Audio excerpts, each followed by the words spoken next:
તો વિદ્યાર્થી મિત્રો, જરા આપણે ટેકનિકલ ખામી લીધે સવારના આપણે કરંટ અફેર્સ કરી ન શક્યા હતા, તેને હવે આપણે ફરી હા કરી લઈએ. ઓકે, દર વખતે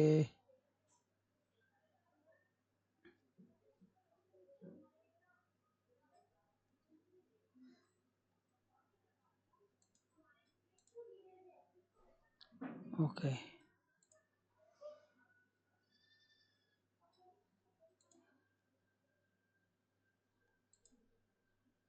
ચલો, ડેઇલી કરંટ અફેર્સની આજે નવી સિરીઝ આપણે આજથી નવું શરૂઆત કરી રહ્યા છે. 1 જુલાઈથી શરૂઆત કરે છે અને 1 જુલાઈથી જ આપણે કરંટ અફેર્સ આપવાની શરૂઆત હવે આપણી ચેનલ પર કરી રહ્યા છીએ. તો આપણે વધુ વાત ન કરીએ અને સીધા આપણે ટોપિક પર એટલે કે આજના કરંટ અફેર્સ પર આપણે જઈએ. ચલો, પહેલા પ્રશ્ન છે, તાજેતરમાં ચર્ચામાં રહેલું છે world police and fire games 2019 ને પણ અહીંયા 2029 આવશે, બરાબર. 29 યોજાવા જઈ રહી છે. તે આ કેટલામી આવૃત્તિ છે? આવૃત્તિ એટલે કે કેટલામી વખતની આવૃત્તિ છે? આવૃત્તિ એટલે ધ્યાન રાખો કે આનું નવું ઓડિશન, એટલે કે આના પહેલા પણ કેટલીક world police and fire games થઈ ચૂકી, એટલે કે યોજાઈ ચૂકી છે. અને આ જે થઈ રહ્યું છે એ કયું ઓડિશન એટલે કે કઈ આવૃત્તિ છે? એડિશન કહો છો ને આવૃત્તિ, ગુજરાતીમાં આવૃત્તિ કહો છો, અંગ્રેજીમાં આપણે એડિશન કહીએ છીએ, બરાબર. તો અહીંયા આગળ એ ઓપ્શન નથી લખ્યું તો આપણે લખી દઈએ છીએ. એ ઓપ્શન છે તમારો 21મી આવૃત્તિ. ચલો, બી ઓપ્શન છે તમારો 24મી આવૃત્તિ છે, સી 23મી આવૃત્તિ, ડી 25મી આવૃત્તિ, બરાબર. તો આપણો જવાબ હોવો જોઈએ કે એ 23મી આવૃત્તિ છે. આ શું છે એના વિશે જાણી લઈએ. સોરી, એક મિનિટ, ફરી પ્રશ્ન આવી રહ્યા છે, બરાબર. તો આ છે આપણે 23મી આવૃત્તિ. હવે 23મી આવૃત્તિ છે એમાં શું છે કે આ એક પ્રકારની રમત, સ્પોર્ટ છે. એ ખાસ ધ્યાન રાખજો, સ્પોર્ટ છે, ઓલ ઇન્ડિયા પોલીસ સ્પોર્ટ, બરાબર. એક બીજું આના પરથી આપણે જાણી શકીએ છીએ.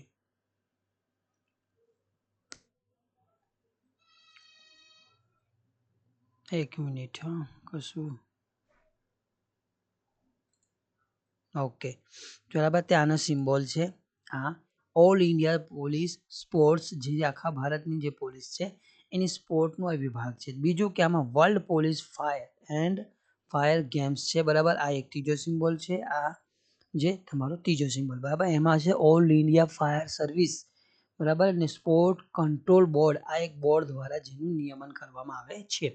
આ ક્યાં ક્યાં? તો આ ગુજરાતમાં અને ખાસ અમદાવાદ છે એના 3 વિસ્તારની અંદર, ગોમતીપુરને આસપાસના 3 વિસ્તારોની અંદર આ જે યોજાવા જઈ રહી છે. કેટલામી છે? તો 23મી છે, world police and fire games 2029. ઠીક છે, ચલો આગળ વધીએ. આના વિશે બીજું કે 29 એટલે કે 2029માં યોજાશે. વિશ્વ પોલીસ અને ફાયર ગેમ્સની યજમાની છે, એટલે કે આનામાં બીડ કરી હતી, એમણે ભાગ લીધો ભારતે, જેમાં બીડ એમના હાથમાં આવી, એટલે કે આપણા હાથમાં આવે છે. ભારતમાં આ ગેમ્સનું આયોજન કરાશે 2029ની અંદર. આ જે બીડ થઈ હતી તે ક્યાં? તે અમેરિકાનું જે બર્મિંગહામ છે, WPFG, બરાબર. એનું ફૂલ ફોર્મ આપણને ખબર હોવું જોઈએ, world police and fire games. આ ફેડરેશન છે એની સમક્ષ ભારતીય પ્રતિનિધિત્વ કર્યું હતું અને બીડ એટલે કે બોલી લગાવી હતી, તેમાં એમણે જાહેરાત કરી હતી કે ભારત આ વખતે 2029 છે એની યજમાની કરશે. ક્યાં ક્યાં? તો ગુજરાતની અંદર અમદાવાદ છે, ગાંધીનગર ને એકતાનગર, બરાબર. આ 3 વિસ્તારની અંદર કરવામાં જઈ રહ્યું છે. મુખ્યમંત્રી એટલે કે ભૂપેન્દ્ર પટેલ, આપણે જેમણે સોશિયલ મીડિયા પર આ પોસ્ટની યજમાની કરી, એટલે કે એની જાહેરાત કરી છે. આ વૈશ્વિક રમતગમતનું સ્થળ તરીકે રાજ્યની વધતી જતી પ્રતિષ્ઠા અંગે તેમના આનંદ, એટલે કે આ એક રમતગમત છે, બરાબર, એ ખાસ ધ્યાન રાખજો, આ રમતગમતનો એક ભાગ છે. કેન્દ્રીય મંત્રી અને આપણા પ્રધાનમંત્રી નરેન્દ્ર મોદી આનું પણ એક દૂરદર્શિતા એટલે કે નેતૃત્વની સમીક્ષા કરી છે. બીજું કે વિશ્વ પોલીસ ફાયર ગેમ્સ સૌથી મોટી રમતગમતની સ્પર્ધામાંની એક છે. નેક્સ્ટ પોઈન્ટ તમારો એ છે કે વિશ્વ પોલીસ ફાયર ગેમ્સ એ વિશ્વની સૌથી મોટી રમતગમત સ્પર્ધામાંની એક છે. એમાં આની અંદર 70થી વધુ દેશોની હજારો પોલીસ અધિકારી, અગ્નિશામક કર્મચારીઓ ભાગ લે છે. આ સ્પર્ધાનું આયોજન હવે ગુજરાત કરશે, એટલે કે કેટલીક 2029ની અંદર, એટલે કે આની અંદર ખાસ જોવાનું છે કે વિશ્વ પોલીસ એન્ડ ફાયર ગેમ્સ કેટલા 70થી વધુ દેશો આની અંદર ભાગ લે રહ્યા છે. એમાં હજારો પોલીસ અધિકારી અને ફાયર વિભાગના કર્મચારીઓ. ચલો હવે આપણે નેક્સ્ટ પ્રશ્ન છે, તાજેતરમાં ગ્રીન ડેટા સેન્ટરને શિલાન્યાસ એટલે કે ઉદ્ઘાટન કયા કરવામાં આવ્યું છે? એ ઓપ્શન છે ફલુખાબાદ છે, બી ગાઝિયાબાદ, સી દૌલતાબાદ અને ડી મિર્ઝાપુર. બરાબર, તો આપણો જવાબ શું હોવો જોઈએ? કે આપણો જવાબ હોવો જોઈએ ગાઝિયાબાદની અંદર હાલ ગ્રીન ડેટા સેન્ટર શિલાન્યાસ એનું કરવામાં આવ્યું છે. પણ ગ્રીન ડેટા સેન્ટર પહેલેથી છે. આપણી પાસે ગ્રીન બજેટ પૂછાય, બરાબર, પૂછાઈ ચૂકેલો છે કે ગ્રીન બજેટની શરૂઆત કયા દેશ દ્વારા તો ચીન દ્વારા કરવામાં આવી હતી. જેમાં ગ્રીન બજેટની અંદર કેટલોક ફાળો ગ્રીન બજેટની અંદર ચોક્કસ નક્કી કરવાનું કામ કોનાથી? ચીન દ્વારા કરવામાં આવ્યું હતું.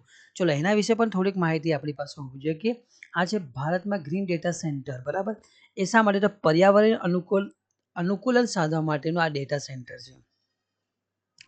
આમાં કેટલીક સંસ્થાઓએ પહેલ કરી છે. ભારતની જે મુખ્ય સંસ્થાઓ છે એને પહેલ કરી છે. એમાંની જે પહેલી છે એ કેપિટલ લેન્ડ ડેટા સેન્ટર નામની જે સંસ્થા છે મુંબઈ 1. આ નવી મુંબઈની સ્થિત એક મોટા ડેટા સેન્ટર પ્રોજેક્ટ તરીકે શરૂઆત કરશે. આમાં એટલે કે સ્માર્ટ ઉર્જા વ્યવસ્થાપન પ્રણાલી, એટલે કે વ્યવસ્થિત ઉર્જા છે એનું એક છે સ્માર્ટ ઉર્જા પ્રણાલીનું મેનેજમેન્ટ કરવા માટેની વ્યવસ્થા કરશે. બીજું એક હશે સોલર પેનલ્સની પાણી વગરની કુલિંગ સિસ્ટમ જેવી ટકાઉ સુવિધા માટે ડિઝાઇન કરવાનું કામ કોણ? કેપિટલ લેન્ડ ડેટા સેન્ટર કરશે. બીજું કે ફોન પે, આ ફોન પે એને પર શું કર્યું છે? પ્રથમ ગ્રીન ડેટા સેન્ટર એને શરૂ કર્યું છે. એ ફોન પે એ ડેલ ટેકનોલોજીસ અને એનટીટી સાથે મળીને આનો સંયુક્ત સાહસ કરીને નવી મુંબઈમાં 4.8 મેગાવોટની ક્ષમતા ધરાવતું ગ્રીન ડેટા સેન્ટર શરૂ કરવાનું એમણે નક્કી કર્યું છે. એમનું શું કામ હશે? તો એક તો ઉર્જા કાર્યક્ષમતા વધારવાનું છે, ડાયરેક્ટ કોન્ટેક્ટ લિક્વિડ કુલિંગ એટલે કે ડીસીએલસી અને લિક્વિડ ઇમર્સન્સ કુલિંગ એલઆઈસી જેવી અદ્યતન વૈકલ્પિક કુલિંગ ટેકનોલોજીનું કામ કોણ કરશે? તો ફોન પે સાથે સાથે એમને કોઈ ડેલ ટેકનોલોજી અને એનટીટી આ ત્રણ સંસ્થાઓ ભેગા થઈને વૈકલ્પિક કુલિંગ ટેકનોલોજીની અંદર કામ કરશે. ત્રીજી સંસ્થા છે અદાની કોનેક્સ છે, જે આ કંપનીએ ઉર્જા કાર્યક્ષમતા વધારવા માટે એટલે કે ઉર્જા કાર્યક્ષમતાને વધારવા માટે જે પગલાં લીધા છે એની વાત છે. આની અંદર અર્થતંત્રના સિદ્ધાંતના અમલમાં મૂકી અને ટકાઉ ડેટા સેન્ટર સોલ્યુશન પર ધ્યાન એમને આપ્યું છે. કયું? તો ટકાઉ ડેટા સેન્ટર માટે એ ખાસ કામ કરશે. કોણ? તો અદાની કોનેક્સ. એની અંદર જે પુનઃપ્રાપ્ય ઉર્જામાં જેમાં વૈશ્વિક નિપુણતા લેવાનો એટલે કે પુનઃપ્રાપ્ય ઉર્જાનો સૌથી વધુમાં વધુ ઉત્પાદન અને ઉપયોગ સારી રીતે કરી શકાય એના માટેનું કામ એ અદાની કોનેક્સ કરશે. તેની અંદર આઈજીબીસી જેવી સત્તાવાળાઓ દ્વારા ગ્રીન બિલ્ડિંગ પ્રમાણપત્ર પણ મેળવવાનું નક્કી કરવામાં આવેલું છે. એટલે કે ગ્રીન ટકાઉ ડેટા સેન્ટરનું સોલ્યુશન આપવાનું કામ કોણ કરશે? અદાની કોનેક્સ. ચોથું જે છે એનએસઈફી, બરાબર, એનએસઈએફઆઈ છે એનું કામ છે ગ્રીન ડેટા સેન્ટર કોલેન્શિયન.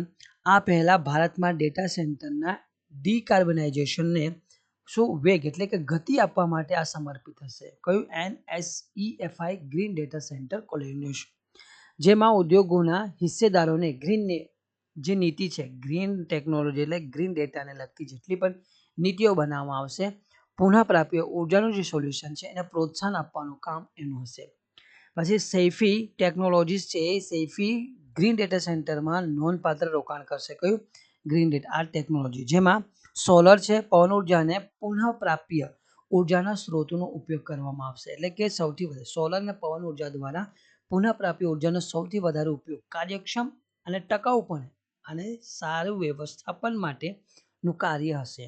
એમાં આની અમલીકરણ કરવા માટે પાણીનો ઓછામાં ઓછો વપરાશ કરવાની એવી સુવિધા હશે. પછી જેનાથી ઓછામાં ઓછું પાવર યુઝિંગ ઇફેક્ટિવનેસ PUE અને વોટર યુસેજ ઇફેક્ટિવનેસ ને પ્રાપ્ત કરવાનું લક્ષ્યાંક છે. કયું? તો આ ટેકનોલોજી દ્વારા કઈ બે, એક તો છે પાવર યુઝ ઇફેક્ટિવનેસ અને વોટર યુઝ ઇફેક્ટિવનેસને પ્રાપ્ત કરવાનું લક્ષ્યાંક છે. કયું છે?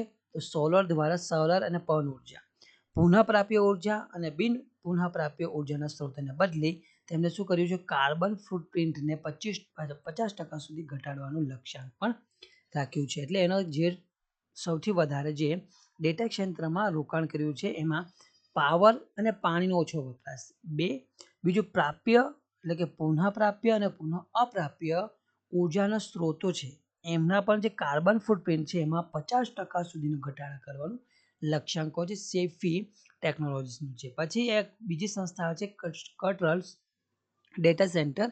એ સુવિધા પર્યાવરણને અનુકૂળ રીતે પ્રમાણિત કરો, પર્યાવરણને અનુકૂલન રીતે મુંબઈના જે ડેટા સેન્ટરની સુવિધા આપવાનું એ લેડ પ્લેટિનિયમ પ્રમાણપત્ર આપવાનું કામ કોણ કરશે? કટરલ્સ ડેટા સેન્ટર.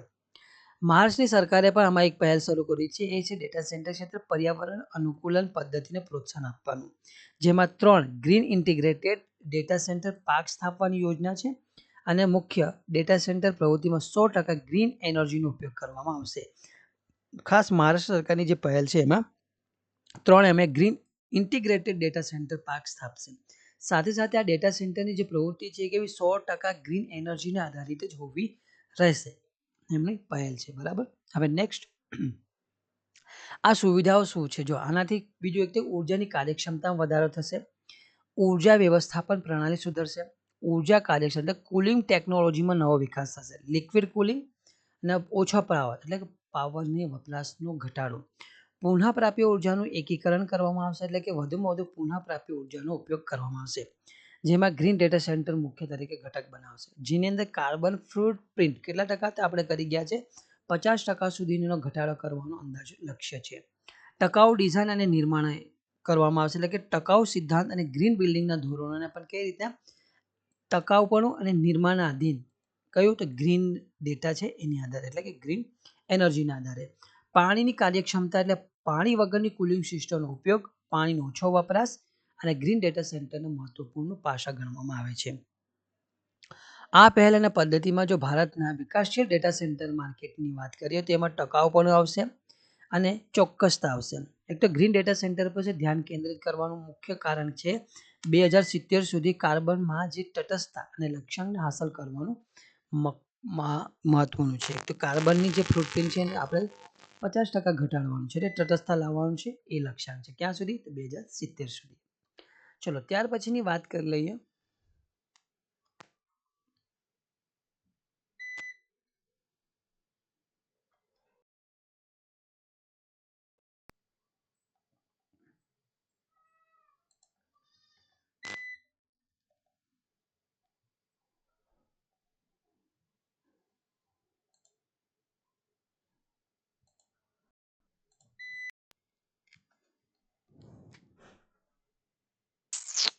ઓકે, એક મિનિટ.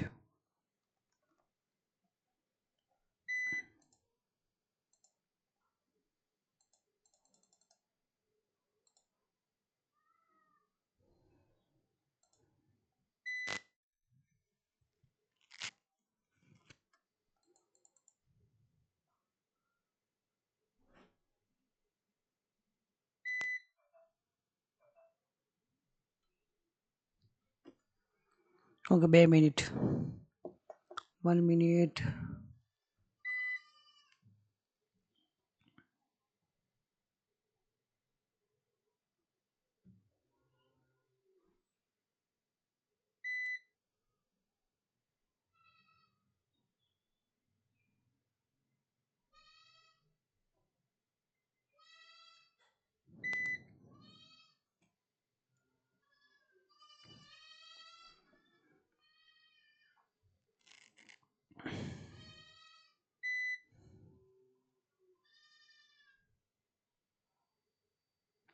બરાબર છે. તો આ છે આપણે વાય ધ મેટર. બરાબર. ગ્રીન ડેટા સેન્ટરની જેટલા પણ આપણે નેટ યુઝ કરીએ છીએ બરાબર, તે એના પર ખાસ ધ્યાન આપવામાં આવે છે. તમારા પિક્ચર તમારી સામે છે, આ ઉપયોગ યુઝ દરેક જણા કરી રહ્યા છે.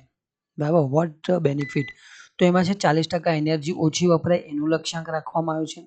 10 થી 40% એનર્જી હજુ ડાઉન થાય ક્યાં? તો અહીંયા તમારું જે પિક્ચર છે એ બતાવે છે કે 1000 ટન કાર્બન એમિશન થાય છે એના જ બરાબર આપણું 100 ગેલિયન ગેસોલિન એટલે પેટ્રોલિયમ પદાર્થનો ઉપયોગ કરતા આપણે કહ્યું 480 બિલિયન જેટલું 4 વર્ષની અંદર આપણને એની ખર્ચ થાય છે બરાબર. તો એના ઘટાડવા માટેની જ આ કાર્યવાહી છે. કઈ તો 40% એનર્જીનો ઓછો વપરાશ, જેના માટે ગ્રીન ડેટા સેન્ટર બનાવ. પછી 10 થી 40% એનર્જી ઓછી વપરાશ થશે એના માટે છે. આ કરીને એક તો બીજું કે કમ્પ્યુટરની ઇફિશિયન્સીમાં ઘટાડો નહીં પણ વધારો, એટલે 6% વધારો થાય. Improve processing technology.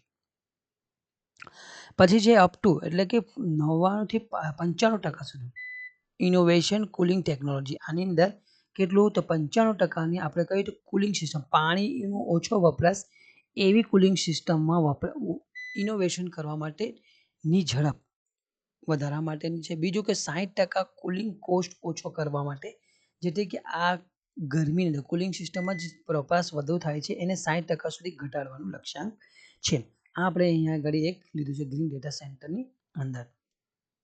ચલો ત્યાર પછી વાત કરી લઈએ આપણે કે ત્રીજો પ્રશ્ન છે કે કયા રાજ્યે 1 જુલાઈ એટલે કે 1 જુલાઈ 2025 સરકારી શાળામાં શિક્ષકોની હાજરી માટે ઈ હાજરી એટલે કે ઈ એટેન્ડન્સ ફરજિયાત બનાવે છે. ઓપ્શન એ તમારું છે Gujarat, option B Madhya Pradesh, option C Uttar Pradesh અને ઓપ્શન ડી મહારાષ્ટ્ર. આપણો જવાબ હોવો જોઈએ કે એ છે પ્રદેશ કયો છે મધ્યપ્રદેશ. અને પહેલી વાત તો શિક્ષકો માટે ઈ હાજરી આ નવી વાત નથી આપણે ગુજરાતમાં, બરાબર, એ પણ સમજીએ. પણ ગુજરાતમાં શિક્ષણ ક્ષેત્રે પારદર્શિતા અને જવાબદારી વધારવા માટે ઈ એટેન્ડન્સની શરૂઆત કરવામાં આવી હતી. આ સિસ્ટમની અંદર શિક્ષકોની દૈનિક હાજરી ઓનલાઈન રેકોર્ડ રહે છે. આની શરૂઆત આપણે વિદ્યા સમીક્ષા કેન્દ્ર ગુજરાતની અંદર કરવામાં આવી હતી. ગુજરાતમાં જે વિદ્યા સમીક્ષા કેન્દ્ર VSK આપણે જેને કહીએ છીએ, આમાં ઓનલાઈન હાજરી સિસ્ટમને મોનિટર કરે છે, જેમાં શિક્ષકો અને વિદ્યાર્થીઓ બંને દૈનિક હાજરીનો ડેટા એકત્રિત એટલે કે બંને વિદ્યાર્થીની બી હાજરી અને શિક્ષકોની પણ હાજરી, જેમાં સવારની પાળી હોય છે તેમાં 8 વાગ્યાથી લઈને તમે 2 વાગ્યા સુધી અટેન્ડન્સ ભરી શકાય છે. એમાં હાફ લીવ હોય છે, 2 કલાકની છૂટ હોય તો તેમાં પણ અલગ અલગ ઓપ્શન હોય છે, બરાબર. શિક્ષક પોર્ટલ અને ચાઇલ્ડ ટ્રેકિંગ સિસ્ટમ પણ ગુજરાતની અંદર વિકસાવવામાં આવી છે. શિક્ષકોની દૈનિક હાજરી પોર્ટલ દ્વારા તથા વિદ્યાર્થીની હાજરી ચાઇલ્ડ ટ્રેકિંગ સિસ્ટમ દ્વારા એને અપડેટ કરવામાં આવે, જેથી કરીને શિક્ષક વિદ્યાર્થીનો જે વિદ્યાર્થી છે એનું પ્રમાણ ઘટાડી શકાય. બીજું કે વિદ્યાર્થીનું મોનિટરિંગ કે વિદ્યાર્થી ડ્રોપ આઉટ રેશિયો કેટલો છે એ જાણકારી એની સાથેના એના જેટલા પણ ડેટા છે એ પણ જાણી શકાય છે. હાજરી માટે સમય મર્યાદા એમાં આપવામાં જ આવેલી છે. આપણી અંદર ગૌણ હાજરી સિસ્ટમ મુજબ શિક્ષકો સોમવારથી શુક્રવાર સુધી 11:30 થી લઈને બીજી પાળી એટલે કે સવારના બપોરના 2 વાગ્યા સુધી હાજરી ભરી શકે. કે બપોરની પાળી હોય તેનો સમય છે 11:30 થી લઈને 2 વાગ્યા સુધી. શનિવાર હશે તો ત્યારે બધી શાળાના શિક્ષકો 12:30 સુધી હાજરી ભરી શકતા હોય છે, બરાબર. તો આ છે ગુજરાતની જે વિદ્યા સમીક્ષા કેન્દ્ર એનો. પણ આપણો જવાબ છે કે મધ્યપ્રદેશ, બરાબર. તો આવી સિસ્ટમ લઈને કેટલા રાજ્યો ચાલી રહ્યા છે એ પણ આપણા માટે મોસ્ટ આઈએમપી છે. ગુજરાત એક છે જેમણે વિદ્યા સમીક્ષા કેન્દ્ર ક્યાં શરૂ થઈ તો 2022ની અંદર. પછી ત્રિપુરા છે એને પણ શરૂઆત કરી હતી ઈ અટેન્ડન્સ, બરાબર, ટીચર વેકેન્સી સ્ટુડન્ટને, એ ખાસ કરીને ગવર્મેન્ટ સ્કૂલની અંદર. એમાં પણ વિદ્યા સમીક્ષા કેન્દ્ર દ્વારા જ. તો શાના માટે કે ટ્રાન્સપેરન્સી લાવવા માટે અને અકાઉન્ટેબિલિટી જવાબદારી નક્કી એટલે નિશ્ચિત રાખવા માટે. મધ્યપ્રદેશની અંદર શરૂ કરવામાં આવી, જે હમણાં સારું કરી 1 જુલાઈ 2025થી. એમણે શું રાખ્યું છે હમારા શિક્ષક, બરાબર, ડિજિટલ પ્લેટફોર્મ બનાવ્યો છે જેના આધારે ઈ એટેન્ડન્સ ભરવામાં આવશે. પછી કર્ણાટક પણ એવું રાજ્ય છે જેણે આ ઈ એટેન્ડન્સની શરૂઆત કરી છે. એમાં ગ્રાન્ટેડ એડ સંસ્થાની અંદર પણ આ સિસ્ટમ લાગુ પાડવામાં આવી છે. તો કેટલા છે ઈ એટેન્ડન્સ વાળા રાજ્યો? ગુજરાત છે, ત્રિપુરા છે, મધ્યપ્રદેશ અને કર્ણાટક. આપણે આ મોસ્ટ આઈએમપી યાદ રાખવાનું. ફર્સ્ટ ક્યાંથી? ગુજરાતની અંદર 2022ની અંદર શરૂઆત થઈ. તમારો ટોપિક નંબર 1 એટલે કે મોસ્ટ આઈએમપી 1. ચલો ત્યાર પછી બીજી વાત કરી લઈએ તો એ છે કટારા ગામમાં એસાલ ઉત્સવ પદયાત્રા. ઉત્સવ છે આ પદયાત્રા પેરાહેરા જેવા ઉત્સવનો સંબંધ વિશેષ કરીને કયા દેશ સાથે સંબંધ ધરાવે છે? ઓપ્શન એ તમારો શ્રીલંકા છે, option B Bharat, option C Indonesia અને ઓપ્શન ડી બાંગ્લાદેશ. બરાબર, તો એ છે જો શ્રીલંકા જવાબ હશે આપણો શ્રીલંકા. પણ આ જે તહેવાર છે એના વિશે પણ આપણે જાણવું એટલું જ મહત્વનું છે. કહ્યું તો આ અંદર ધ્વજવંદન જે સમારોહ યોજવામાં આવે છે વાર્ષિક, એની અંદર કટારા ગામમાં એસારા ઉત્સવની શરૂઆત થઈ હતી. અઠવાડિયા સુધી આ પદયાત્રા ચાલે છે. આ ઉત્તર દ્વીપકલ્પની એટલે કે જાફના એની જે રાજધાની છે એનાથી દૂર મુશ્કેલ ભૂપ્રદેશની અંદરથી 500 કિલોમીટરની જે પગપાળા યાત્રા ચાલે છે, એટલે એ અઠવાડિયા કરતાં પણ વધારે ચાલે છે. આ તહેવારને તમામ ધર્મો દ્વારા ઉજવવામાં આવે છે. ખાસ કરીને ભારત અને શ્રીલંકા વચ્ચે આ ગાઢ સંબંધ દર્શાવે છે. બીજું કે આ કટારા ગામનું જે મુખ્ય મંદિર છે મહાદેવલા, પછી આ યુદ્ધની હિન્દુ દેવી ગણાય છે. સ્કંદને સમર્પિત છે આ કટારા ગામ મુખ્ય મંદિર. આની અંદર જે આ દેવ છે એને 2 માથા, 2 હાથ, 20 નામ અને 2 પત્ની હોવાનું કહેવામાં, એટલે દંતકથા છે. સ્કંદને બૌદ્ધ દ્વારા કટારા ગામમાં દેવ્યા તરીકે, આ જે સ્કંદ હતા એને બૌદ્ધ દ્વારા કટારા ગામમાં દેવ્યા તરીકે ઓળખવામાં આવે છે. મુસ્લિમોની અંદર પણ આની વિશે અલગ માન્યતા છે કે આ હજરત ખિજર સાથે જોડાયેલું એનો સંબંધ છે. પેરાહારમાં 7 જુલાઈએ અગ્નિ સમારોહ યોજવામાં, પેરાહારા જે છે એની અંદર 7 જુલાઈની અંદર અગ્નિ સમારોહ યોજાય છે, જેમાં મહાપેરાહેરા અને 10 જુલાઈના રોજ યોજાનાર ભવ્ય ઉજવણી થતી હોય છે. આજે શ્રીલંકાનું કટારા ગામા છે, કટારા નહીં પણ કટારા ગામા એસાલો મહોત્સવ, એને કટારા ગામા પેરાહેરા પણ કહે છે. આનું ધાર્મિક અને સાંસ્કૃતિક મહત્વ છે. આ ઉત્સવ એ સામાન્ય જુલાઈ અને ઓગસ્ટના મહિનામાં જ ઉજવાય છે અને અનેક અઠવાડિયાઓ સુધી ચાલતો હોય છે.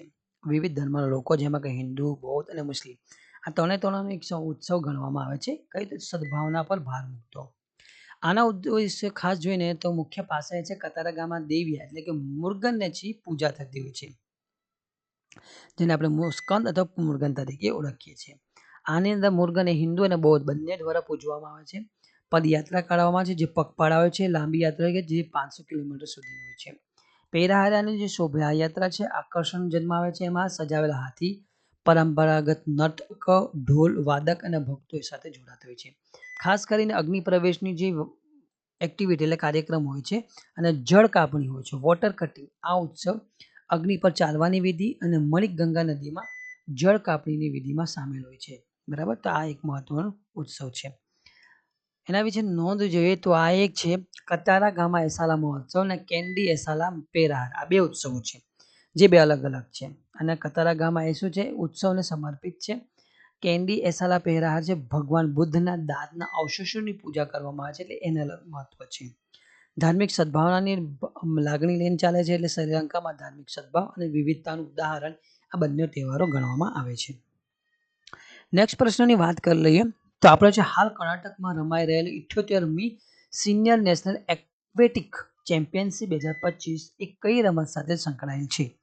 ઓપ્શન એ છે swimming, option B volleyball, option D rugby અને ડી ખોખો. બરાબર, તો આ જે 78મી છે સિનિયર નેશનલ એક્વેટિક ચેમ્પિયનશિપ 2025 એ કઈ રમત સાથે, સ્વિમિંગની રમત સાથે જોડાયેલી છે. આ એક નેશનલ ગેમ છે. બરાબર, તો એના વિશે પણ આપણે જાણવું જરૂરી છે.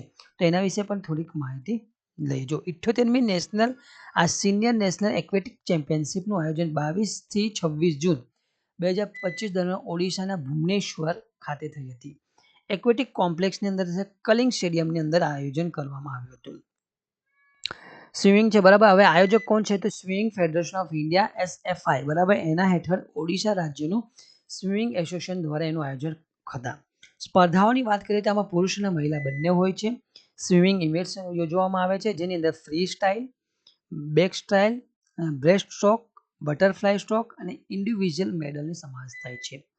આકર્ષણની વાત કરી લે એટલે કે મુખ્ય આકર્ષણનું કેન્દ્ર કઈ રહ્યું હતા, તેમાં ટોચના તરવૈયા જે મેગા ઇવેન્ટમાં ભાગ લીધો હતો અને કુશળતા એટલે કે પેલું કે આનું કર્ણાટકનું પ્રભુત્વ આમાં રહ્યું હતું. કર્ણાટક સૌથી પ્રબળ રાજ્ય તરીકે ઉભરી આવ્યું. તેમાં મેડલમાં ટોચની રહ્યું તો કર્ણાટકે સૌથી વધારે મેડલ મળ્યા. નવા રેકોર્ડો સર્જાયા હતા, એમાં મીટ રેકોર્ડ બન્યા હતા. એક્વેટિક સ્પોર્ટ્સમાં સૌથી વધારે તે જોઈ લે તો 4 કેટેગરી હતી. તેમાં મેન્સની 400 મીટરની ઇન્ડિવિજ્યુઅલ હતી. મેડલમાં સાવની ગાંગુલી એમણે નવો રેકોર્ડ સ્થાપ્યો. મેન્સની 100 મીટરની બેકસ્ટ્રોક એમાં હતા, જેમાં ઋષભ દાસ જે મહારાષ્ટ્રમાં એમણે ગોલ્ડ મેડલ જીત્યો. મેન્સ 100 મીટર ફ્રી સ્ટાઇલ જેમાં હીર ગીતેશ શાહ એ પણ મહારાષ્ટ્ર, એમણે પણ ગોલ્ડ મેડલ જીત્યો. વુમન્સ 200 મીટર ફ્રી સ્ટાઇલ દિંદી દેસિંગુ એ કર્ણાટકના હતા, એમણે પણ નવો રેકોર્ડ તોડ્યો, રાષ્ટ્રીય મીટ રેકોર્ડ બનાવ્યો. મેન્સ 200 મીટર ઇન્ડિવિજ્યુઅલ હતું, એ મેડલમાં સોન ગાંગુલી એ પણ કર્ણાટકના હતા અને એમણે પણ નવો રેકોર્ડ બનાવ્યો હતો. હવે આપણે નેક્સ્ટ પ્રશ્નની વાત કરીએ. બોનાલુ લોક ઉત્સવનો સંબંધ નીચેનામાંથી કયા રાજ્ય સાથે છે? ઓપ્શન એ છે Telangana, option B Karnataka, option C Andhra Pradesh અને ઓપ્શન ડી ઓડિશા. આપણો જવાબ છે બોનાલુ લોકો ઉત્સવ એ ક્યાં છે? તેલંગાણાનું છે. જવાબ કયો? તેલંગાણા. તો બોનાલુ ઉત્સવ એ તેલંગાણા અને આંધ્રપ્રદેશમાં ઉજવાતો એક મહત્વપૂર્ણ અને લોકપ્રિય હિન્દુ ઉત્સવ છે. આની અંદર મુખ્યત્વે માતા મહાકાળીની પૂજા થાય છે. દર વર્ષે અષાઢ મહિનામાં, સામાન્ય રીતે જુલાઈ અને ઓગસ્ટ મહિનામાં ઉજવાય. બોનાલુ ઉત્સવની વિશેષતાની વાત કરીએ તો એમાં માતા મહાકાળીની પૂજા થતી હોય છે, જેમાં મેસમાં, પોચમ્મા, યલ્લમ્મા, ડુક્કલમ્મા, પેદમ્મા, પોલેરમ્મા, અંકલમ્મા, મારીઅમ્મા અને નુક્કલમ વગેરેની પૂજાનો કેન્દ્ર સ્થાને હોય છે. બોનમ એટલે બોનમનો છે શાબ્દિક અર્થ છે તેલુગુમાં ભોજન થાય છે. માતા દેવીને અર્પણ કરવામાં આવતું ભોજન. સ્ત્રીઓ નવા માટીના કે પિત્તળના વાસણો જેમાં દૂધ અને ગોળ સાથે ચોખા રાંધીને તૈયાર કરતા હોય છે. આ વાસણને લીમડાના પાન, હળદર અને કંકુથી સજાવવામાં આવતા હોય છે. એટલે કે ભોજનનો અર્થ છે. બરાબર. બનમ લઈને મંદિર એટલે કે આ ભોજન લઈને મંદિરે જાય છે સ્ત્રીઓ, અને બોનમ એટલે કે વાસણમાં જે લઈ ગયા કયો તો લીમડાનું પાન, હળદર અને કંકુથી સજાવીને મંદિરે જાય છે અને મંદિરે માથા પર મૂકીને માતા દેવીને એ ચડાવતા હોય છે. તેઓ બંગડી અને સાડી પણ માતાને અર્પણ કરે છે. ધાર્મિક મહત્વની વાત કરીએ તેમાં મુખ્યત્વે મનોકામના પૂર્ણ થાય તેના માટે ખાસ એને ઉજવવામાં આવતો હોય છે. ઉદ્ભવની વાત કરીએ તો 1813ની અંદર હૈદરાબાદ અને સિકંદરાબાદમાં પ્લેગનો જે રોગચાળો ફાટી નીકળ્યો ત્યાંથી શરૂ કરવામાં આવ્યો હતો. રાજ્ય ઉત્સવ તરીકે 2014માં તેલંગાણાની જે રાજ્યની રચના થઈ બાદ એને બોનાલુ રાજ્ય ઉત્સવ તરીકે જાહેરાત કરવામાં આવી હતી. પોથુરાજુ આ ઉત્સવ પણ એક મહત્વનો છે. તેમાં માતા દેવીનો જે ભાઈ છે પોથુરાજ, એની ઉજવણી થાય છે. પરંપરાગત વેશભૂષાઓ કરવામાં આવે છે ને નૃત્ય કરે છે. ઉજવણીની વાત કરીએ રંગમ ભવિષ્યવાણી એટલે ઘટમ કલશ એટલે ભવિષ્યવાણી કરવામાં આવે છે. તેલંગાણાના વિવિધ ભાગોમાં તેના ખાસ કરીને હૈદરાબાદ અને સિકંદરામાં આને ઉજવવામાં આવે છે. બોનાલુ ઉત્સવ તેલંગાણાની સંસ્કૃતિ અને પરંપરાનો એક અભિન્ન અંગ ગણવામાં આવે છે. આની અંદર ભક્તિ, નૃત્ય અને પરંપરાગત વિધિનો સમાવેશ કરવામાં આવે છે. નેક્સ્ટ પ્રશ્ન એટલે કે 7મો પ્રશ્ન. NEGD દ્વારા શરૂ કરવામાં સરકારી અધિકારીઓ માટે AI ઇન ગવર્નન્સ તાલીમ કાર્યક્રમ ક્યાં યોજાયો હતો? IIT Mumbai, option B IIT Gujarat, C IIT Madras અને ડી IIT દિલ્હી. બરાબર. આપણે લાઇટ ગઈ છે તો જરૂરથી આપણે ફટાફટ એને કરીશું.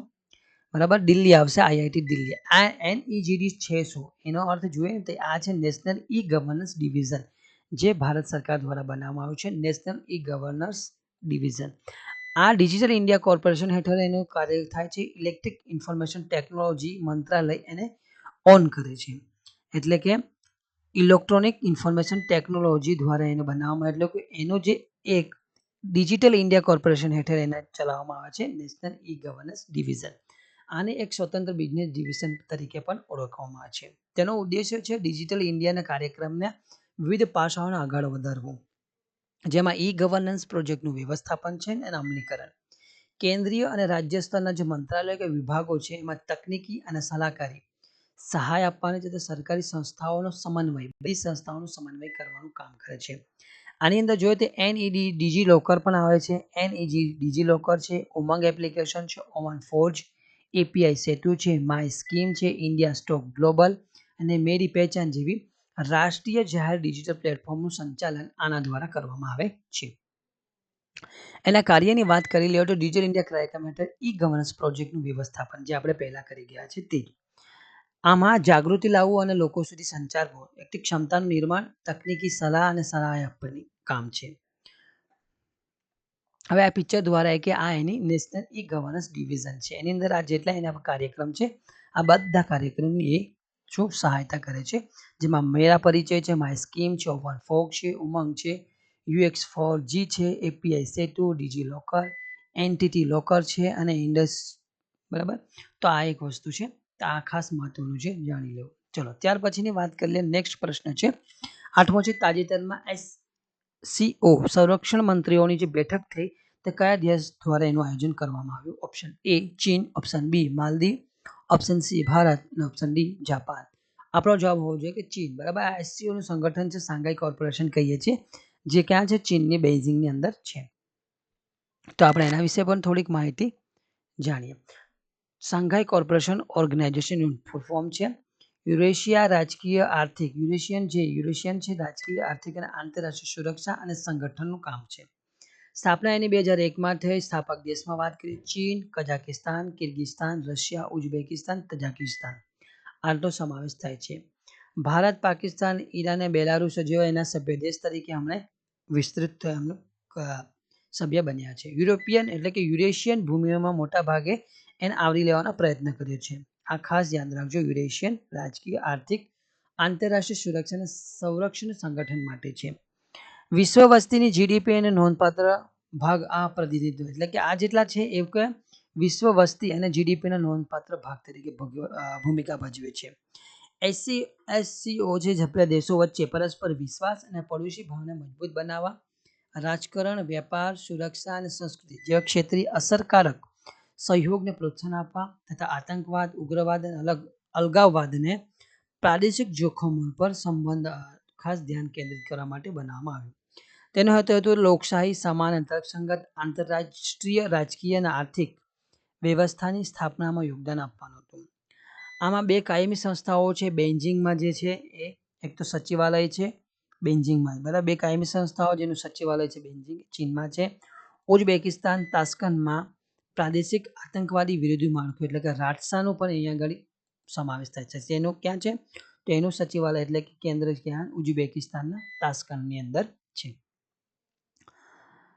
9મો પ્રશ્ન વાત કરીએ. પ્રશ્ન એટલે કે વર્ષ 2026 માટે એઆઈઆઈબી ના આગામી પ્રમુખ તરીકે કોની નિમણૂક કરવામાં આવી? એ જુ જીયાઈ, બી અજય બંગા, સી અજય મદાન અને ડી સુ કી યાન. બરાબર, તો આપણો જવાબ હોય ઝુ જીઆઈ. આ જવાબ આપણો હશે કે એઆઈ એટલે કોણ છે તો એઆઈ વિશે પણ આપણે થોડીક માહિતી લઈએ. બરાબર, જુ જીઆઈ આ છે. બરાબર, એઆઈબી એટલે કે એશિયન ઇન્ફ્રાસ્ટ્રક્ચર ઇન્વેસ્ટમેન્ટ બેંક છે. 2016માં સ્થાપના થઈ. બહુપક્ષીય વિકાસ બેંક તરીકે ઓળખાય છે. એની રચના 2015માં બહુપક્ષીય સંધિ દ્વારા કરવામાં આવી હતી. મુખ્ય મથક ચીનના બેઇજિંગમાં છે. એઆઈનો ઉદ્દેશ્ય માળખાગત સુવિધા અને ઉત્પાદક ક્ષેત્રોમાં રોકાણ કરીને એશિયાની જે સામાજિક અને આર્થિક છે એને સુધારો કરવો.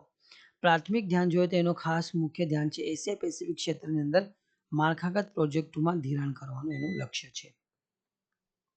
મુખ્ય પાસાની વાત કરીએ તો એમાં એઆઈબીની અંદર 57 સ્થાપક સભ્યોથી વિસ્તરીને આજે 130 જેટલા સભ્યો એના થઈ ગયા છે.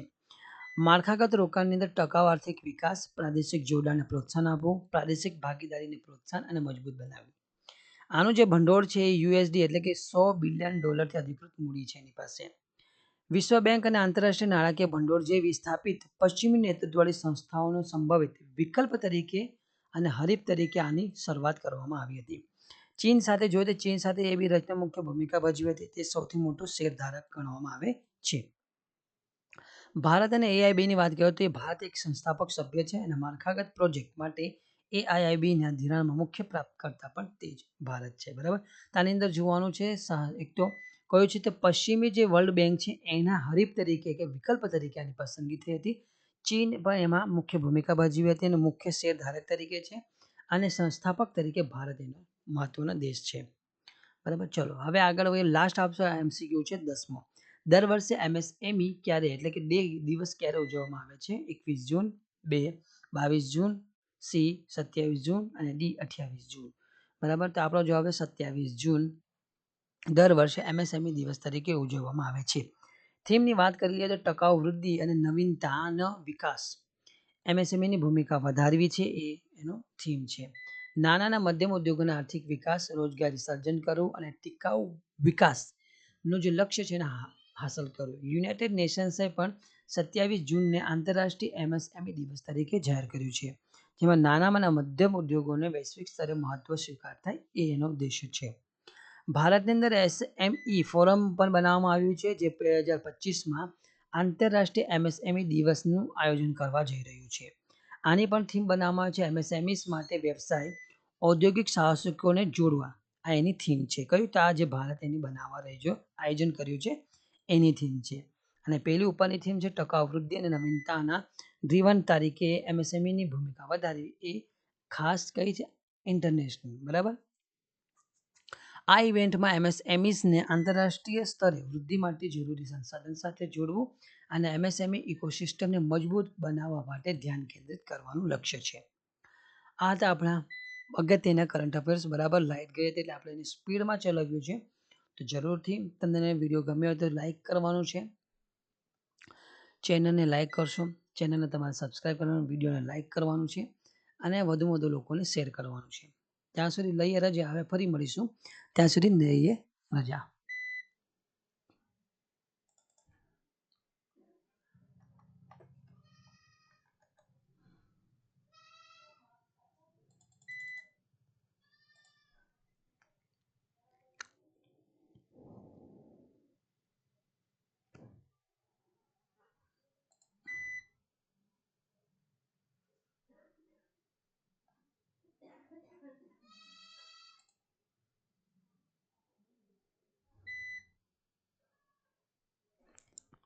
ઓકે.